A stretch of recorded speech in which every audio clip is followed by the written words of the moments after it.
بسم الله الرحمن الرحيم.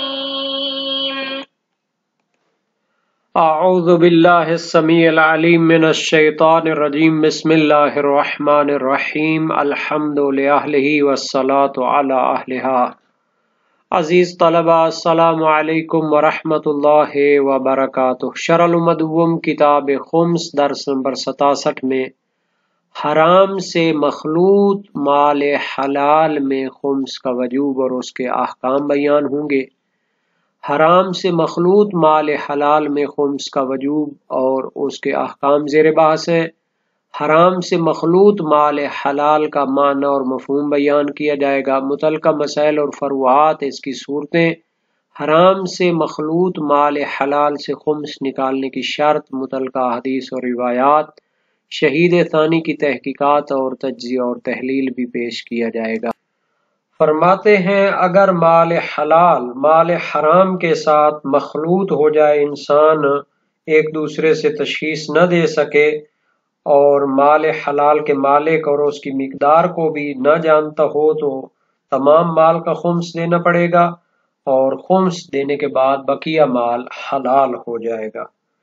تو کچھ صورتیں بھی بیان کرتے ہیں. اگر مال حرام اس میں مشخص ہو، مال میں جیسے مثلا مختلف رنگ کے مال ہیں اور معین ہے کہ فلاں رنگ کا مال وہ حرام ہے، لیکن اس کا مالک معلوم نہ ہو، تو اس صورت میں اس مال حرام کا حکم مال مجہول المالک کے حکم کی طرح ہوگا، جو کسی جگہ پیدا ہوتا ہے، مل جاتا ہے اور اس کا مالک معلوم نہیں ہوتا، تو وہ اس کے مالک کی طرف سے صدقہ کرنا پڑتا ہے.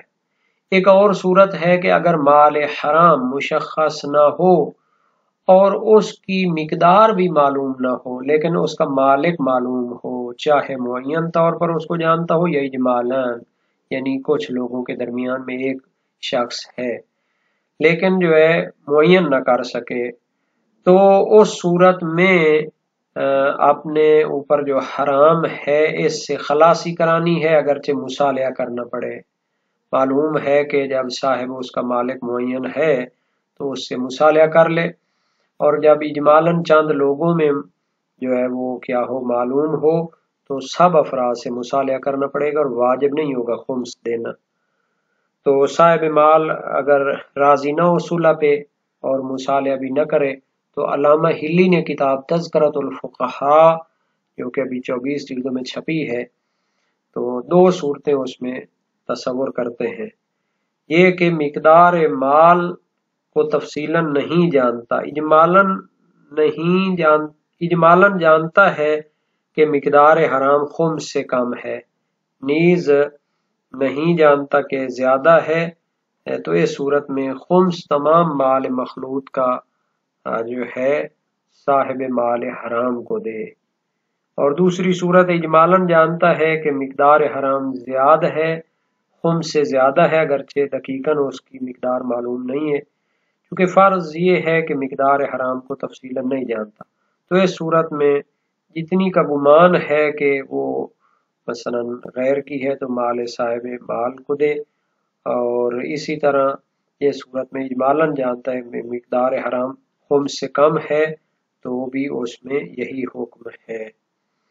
تو اس کی جو ہے ایک تیسری صورت بھی ہے، اس کو بعد میں بیان کیا جائے گا. اگر فقط مقدار حرام کو جانتا ہے لیکن مشخص نہیں ہے کہ کون سا مال جو ہے ان میں سے ہے اور اس کے مالک کو بھی نہیں جانتا، تو اس میں بھی 2 صورتیں متصور ہیں.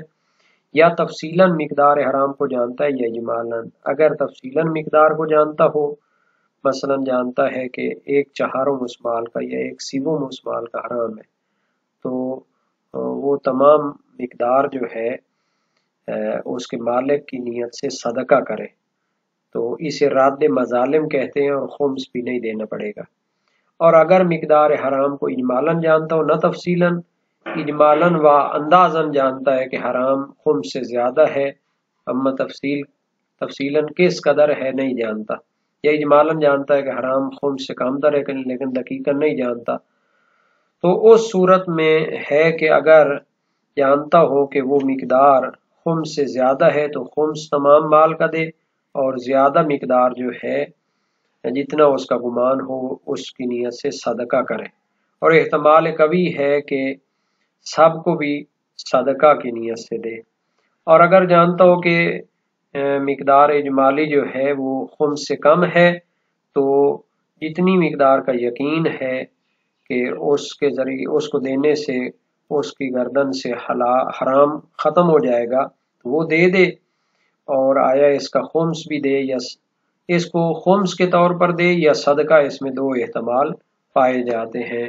تو یہ ساری صورتیں اس میں بیان کی گئی ہیں، تو انشاءاللہ ان کو ہم عبارت کے ضمن میں بھی وضاحت دیں گے۔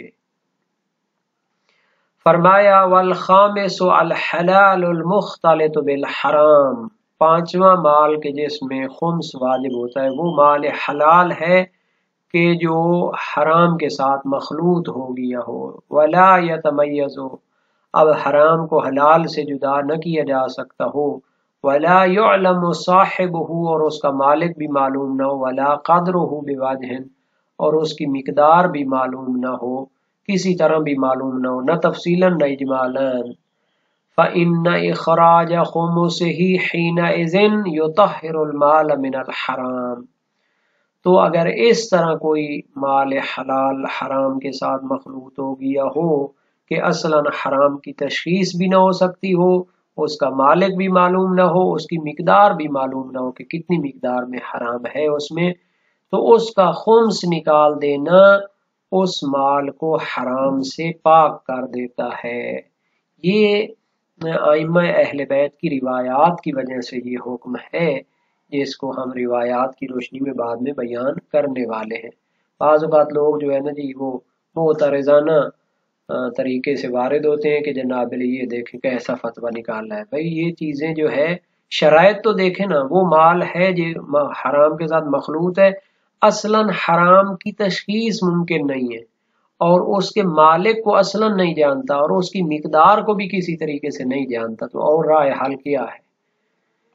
فَلَوْ تَمَيَّزَ كَانَ لِلْحَرَامِ حُكْمُ الْمَجْهُولِ الْمَالِكِ حَيْثُ لَا يُعْلَمُ، اگر مال حرام اس میں سے متمیز اور ممتاز ہو، یعنی جدا ہو سکتا ہو، مال کا پتہ ہے کہ یہ حرام ہے اس میں، لیکن اس کے مالک کا پتہ نہیں ہے، تو کہتے ہیں اس کا حل ہے، اس مال حرام کا حکم مجہول المالک مال کا حکم ہوگا۔ جب اس کا مالک معلوم نہ ہو تو پھر ایک مال آپ کو مل جائے، اس کو کیا کرتے ہیں؟ اس کی طرف سے صدقہ کرتے ہیں، تو یہ ختم، یہ بھی ایک صورت ختم۔ اگر وہ مال ممتاز اور معین ہو لیکن مالک معلوم نہیں ہے تو اس کو صدقہ کر دیں، سارا جو حرام مال وہ صدقہ کر دیں۔ وَلَوْ عُلِمَ صَاحِبُهُ وَلَوْ فِي جُمْلَةِ قَوْمٍ مُنْحَصِرِينَ، اور اگر اس مال کا مالک معلوم ہو اگرچہ اجمالاً معلوم ہو، یعنی فی جملۃ قوم منحصرین، یعنی کچھ لوگ منحصر ہیں، 5-10 لوگ، ان میں سے ایک جناب علی اس کا مالک رہا ہوگا۔ فلا بد من التخلص منہ، تو اس مالک کے پاس جا کر اس سے جو ہے گلو خلاصی کرانی پڑے گی، اور اس کو اس کے ساتھ مصالحت کرنی پڑے گی، بھائی یہ مال آپ کا ہے میرے پاس، اب اس کو کس طرح حل کرنا ہے۔ ولو بصلح، اگرچہ صلح کرنی پڑے، جس طرح بھی وہ راضی ہو اس کو پھر رضامند کرنا ہے تاکہ وہ حرام اس کے ذمے نہ رہے۔ ولا خمس، اور اس صورت میں پھر خمس دینے کی بھی ضرورت نہیں ہے۔ فَإِنْ أَبَى، اب ایک صورت یہ ہے کہ اس مالک صاحب کو متوجہ کیا تو وہ تو گلے ہی پڑ گیا، وہ کہتا ہے کہ جناب علی میرا مال تو اس سے زیادہ ہے، اور صلح بھی نہیں کرنا چاہتا، کسی طریقے سے بھی وہ جو ہے مسئلے کو حل نہیں کرنا چاہتا۔ قال فی التذکرۃ، تو علامہ ہلی تذکرۃ الفقہاء میں فرماتے ہیں دفع الیہ خمسہ ان لم یعلم زیادتہ، اگر اس مال حرام کا زیادہ ہونا خمس سے معلوم نہ ہو تو اس کو اس کا خمس دیا جائے گا، اس مال ٹوٹل مال کا 5واں حصہ دیا جائے گا۔ او ما یغلب علی ظنہ ان علم زیادتہ و نقصانہ، یا پھر جتنا اس کو گمان غالب ہے تو پھر وہ زائد مقدار بھی اس کو اگر جانتا ہو تو اس کو دے دے، یا اس کی کچھ کم مقدار جانتا ہو تو اس کو دے دے۔ بہرحال یہ اس صورت میں ہے کہ جب